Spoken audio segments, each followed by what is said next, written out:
এরিয়াগুলোকে রক্ষা করো। অনেকে বেঁচে গেছে, কিন্তু যে পথে যাচ্ছেন এই পথে নিজের শেষ। আপনারা এইভাবে জনগণকে সন্তুষ্ট করতে পারবেন না। আপনাদেরকেও দেশের পক্ষে আসতে হবে, সাদাকে সাদা করতে হবে, কালোকে কালো করতে হবে।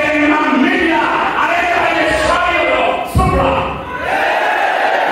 এই সুপ্রা মিথ্যাবাদীদের কোন চ্যানেল, কোন খবর দেশের মানুষ দেখবেন না।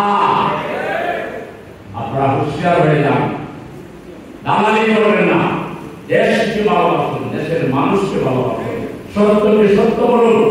এই নির্যাতিত পরিবার, এটা তো আইজাকে জাহিলিয়াতের কোনো তুলনা পাওয়া যায় না। এটা কোনো কালের সাথে তুলনা নাই। এটা 2 দিন চলে গেল, আপনারা মিডিয়া দেন, সোশ্যাল মিডিয়া দেওয়ার পরে আপনারা দিচ্ছেন, তাও বিনিয়ে প্রমাণ করতে চান এটা যারা করছে তারা করছে কিনা, ওদের বিরুদ্ধে ষড়যন্ত্র হচ্ছে কিনা। বড় ভালো হয়ে গেছেন আপনারা, বড় ভালো হয়ে গেছেন আপনারা। আপনাদেরকে দেশবাসী চিনে এবং চিনে রাখবে।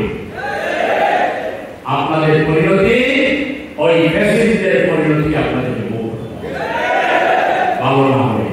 সংগ্রামী ভাইরা আমার, তাই আজকে সময় এসেছে দেশের জনগণের মধ্যে একটাই গুঞ্জন, এমন একটা দল দরকার, এমন একটা ভালো সংগঠন দরকার যারা একদিকে আল্লাহর উপর পূর্ণ আস্থা বিশ্বাস আছে, সামান্য কারণে যারা নিজের দেশপ্রেমকে কোরবানি করবে না, দেশের বিরুদ্ধে কোন ষড়যন্ত্র মেনে নেবে না, যারা দেশের মানুষকে আপন করে ভালোবাসবেন, দেশের মানুষের কল্যাণ চায়। 54 বছরের মায়েরকে যে দল ইসলামিক অর্থনৈতিক পদ্ধতি চালু করে বেকারত্ব দূর করার জন্য, কর্মসংস্থানের জন্য হাজার হাজার লক্ষ লক্ষ লোকের বেকারত্ব কর্মসংস্থান দূর করার কাজে ভূমিকা রেখেছে। শিক্ষা ব্যবস্থাকে এই বেহাল দশা শিক্ষা, সেই শিক্ষা ব্যবস্থাকে বিকল্প শিক্ষা দিয়ে আল্লাহ রাসূল আখিরাত জান্নাত এবং দেশপ্রেম তৈরি করার কাজে, সুনাগরিক তৈরি করার কাজে আমরা যে ভূমিকা রেখেছি, স্বাস্থ্য আমরা যে ভূমিকা রেখেছি, এবং সামাজিক সুবিচার, সামাজিক ন্যায় বিচার, সামাজিক বন্ধন তৈরি করার ক্ষেত্রে আমরা যে ধরনের ভূমিকা পালন করেছি, আজকে মানুষ বলছে এই ধরনের একটা দল দরকার, যে দল যাকে 15.5 বছর অত্যাচার নির্যাতন চালিয়েও এক চুল পরিমাণ বিচ্যুত করা যায়নি আদর্শ থেকে, দেশপ্রেম থেকে, যারা পালিয়ে কোনো দেশে যায় না, যারা বারবার মানুষকে দেশ থেকে বিদেশ পাঠায়। এটা তো হাসিনার এক নাম্বার অস্ত্র। হাসিনা এখন কোথায়? নতুন করে যারা স্লোগান দিচ্ছে এই পথ হাসিনার পথ, এই পথ ধ্বংসের পথ, এই পথ মরণের পথ, এই পথ আপনাদের কি এরকম যারা করে আগুন দিয়ে যারা খেলা করে তারা আগুনে পড়েই মারা যায়। সাপ দিয়ে যারা খেলা করে তার সাপের দংশনেই বিষাক্ত সুবরে মারা যায়। হাসিনা এই কাম কইরা লাভ হয় নাই, ওরা তো অস্ত্র আবার ধারালো করবে, লাভ হবে না। এই দেশে বোঝা হয়ে গেছে, এটা যারা দিবে এই ধরনের স্লোগান, এই ধরনের ট্রেন, এই ধরনের মানুষকে দেশ থেকে বিদেশে পাঠাবার স্লোগান যারা দিবে, তাদের দিল্লির গোলাম, হাসিনার গোলাম, ভারতের দাবিদার, এই ব্যাপারে কোনো বিন্দু বিসর্গ অসম্ভব।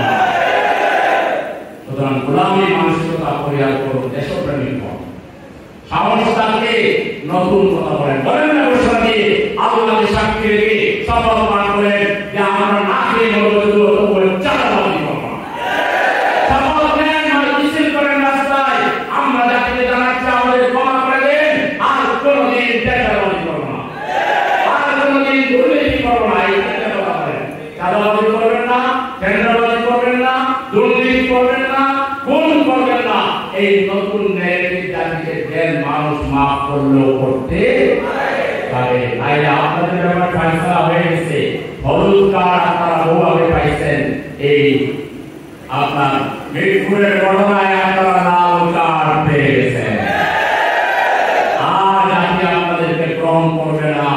সুতরাং আরো বেশি প্রস্তাব আগে বসিয়ান ফিরে আসেন, ভালো হয়ে যান, চরিত্র ভালো করেন, দেশের জন্য কাজ করেন, সেবা করেন, মানুষের কল্যাণ করেন। সংগ্রামী ভাইরা আমার, তাই এই মুহূর্তে জাতির যে আকাঙ্ক্ষা, জাতির যে প্রত্যাশা, তার একটা সুন্দর শক্তিশালী ভ্রাতৃত্বে উজ্জীবিত, দেশপ্রেমে উজ্জীবিত, ইসলামের জন্য ডেডিকেটেড, দেশের জন্য ডেডিকেটেড, মানুষের কল্যাণের জন্য নিবেদিত একদম ত্যাগী এবং উচ্চ শিক্ষিত এবং দুর্নীতি মুক্ত চরিত্রবান নাগরিকদের এক বিশাল যে কাফেলা বাংলাদেশ জামাত ইসলামী মানসিক জামাতের নেতৃত্বে এবং ইসলামী দলগুলো, দেশপ্রেমী দল সবাইকে নিয়ে একটি নতুন বাংলাদেশ মানুষ চায়।